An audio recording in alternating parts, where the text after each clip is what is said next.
హైదరాబాద్కు మళ్లీ CP Ghosh commission వస్తోంది. కాళేశ్వరంపై విచారణ చేపట్టనున్నారు సిపి ఘోష్. ఈ నేపథ్యంలో కేసీఆర్ హరీష్ రావులను పిలిచే అవకాశాలు ఉన్నాయా? ఇప్పటికే దీనికి సంబంధించిన ఇంజనీర్లను విచారించారు ఆయన. కాళేశ్వరం అవకతవకలపై రేవంత్ సర్కార్ సీరియస్గా ఉంది. ఇప్పుడు విచారణకు హాజరైన ఇంజనీర్లు దీనికి కర్త కర్మ క్రియ కేసీఆరే అని చెప్పినట్లు తెలుస్తోంది. ఈ క్రమంలో ఇప్పుడు సిపి ఘోష్ మరోసారి హైదరాబాద్ వచ్చి కాళేశ్వరంపై విచారణ చేపట్టనుండడం ఇప్పుడు సర్వత్రా ఆసక్తిని నెలకొంటోంది. దీనిపై ప్రైమ్ 9 ప్రత్యేక కథనం.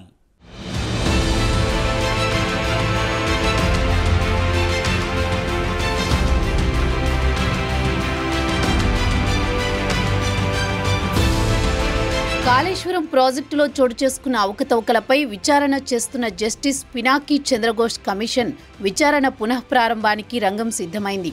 విచారణ నిమిత్తం జస్టిస్ పినాకీ చంద్రఘోష్ గురువారం సాయంత్రం హైదరాబాద్ వస్తున్నారు. డిసెంబర్ 5వ తేదీ వరకు రాష్ట్రంలోనే ఉండనున్నారు. విచారణలో భాగంగా శనివారం నుంచి ఐఏఎస్, మాజీ ఐఏఎస్లను క్రాస్ ఎగ్జామినేషన్ చేయనున్నారని సమాచారం. ఎవరెవరిని విచారణకు పిలవాలనే అంశంపై శుక్రవారం నిర్ణయం తీసుకునే అవకాశం ఉందని అధికార వర్గాలు చెబుతున్నాయి. ఈ నెలాఖరు లేదా డిసెంబర్ తొలి వారంలో విచారణలో కీలక పరిణామాలు చోటు చేసుకుంటాయని అధికారులు భావిస్తున్నారు. కాళేశ్వరం ప్రాజెక్టులోని మేడిగడ్డ, అన్నారం, సుందిల్లా ప్రాజెక్టుల నిర్మాణంపై విధాన నిర్ణయం తీసుకున్న వారితో పాటు ఆ నిర్ణయాల్లో భాగస్వాములైన మాజీ కీలక ప్రజాప్రతినిధులను విచారణకు పిలిచే అవకాశాలున్నాయని టాక్ నడుస్తోంది. గత బీఆర్ఎస్ ప్రభుత్వం ఎంతో ప్రతిష్టాత్మకంగా నిర్మించిన కాళేశ్వరం ప్రాజెక్టులో భాగంగా మేడిగడ్డ బ్యారేజ్ పిల్లర్లు కుంగిపోవడం తెలిసిందే. దీంతో అసలు ఈ ప్రాజెక్టు నిర్మాణంపైనే అనుమానాలు వ్యక్తం చేసింది రేవంత్ సర్కార్.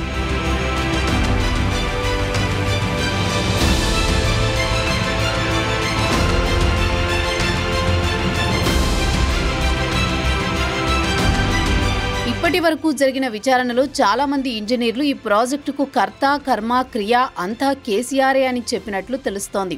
ఈ ప్రాజెక్టు ప్రారంభం నుంచే కాంగ్రెస్ దీనిపై విమర్శలు చేస్తూనే ఉంది. గతంలో కాంగ్రెస్ ప్రభుత్వం ప్రతిపాదించిన ప్రాణహిత చేవెళ్ల ప్రాజెక్టును పక్కన పెట్టి కేసీఆర్ కాళేశ్వరం ప్రారంభించారు. దీంతో తీవ్ర విమర్శలు వచ్చాయి. కానీ 10 ఏళ్లు అధికారంలో ఉండడంతో ప్రాజెక్టు శరవేగంగా పనులు పూర్తి చేశారు. ఇదంతా కేసీఆర్ గొప్పలు చెప్పుకోవడానికే చేశారని, అసలు అక్కడ ప్రాజెక్టు నిర్మించాల్సిన అవసరం లేదని, వేరే చోట నిర్మించాల్సిన ప్రాజెక్టును అక్కడ నిర్మించారని ఇతర రాజకీయ పార్టీలు సైతం ఆరోపించాయి. అయినా ప్రాజెక్టు పూర్తయింది. అయితే మేడిగడ్డ కుంగిపోవడంతో కాంగ్రెస్ పార్టీ మొదటి నుంచి చేస్తున్న విమర్శలకు బలం చేకూరినట్లయింది. దీంతో దీనిపై విచారణకు ఆదేశించిన సంగతి తెలిసిందే. ఈ క్రమంలో ఎంతో మంది అధికారులు, ఇంజనీర్లను ఘోష్ కమిషన్ విచారించింది. తాజాగా మరోసారి విచారణకు హైదరాబాద్ వచ్చింది. ఈసారి విచారణలో నాటి ప్రభుత్వంలో కీలక పాత్ర పోషించిన నేతలను కూడా విచారించనున్నట్టు సమాచారం.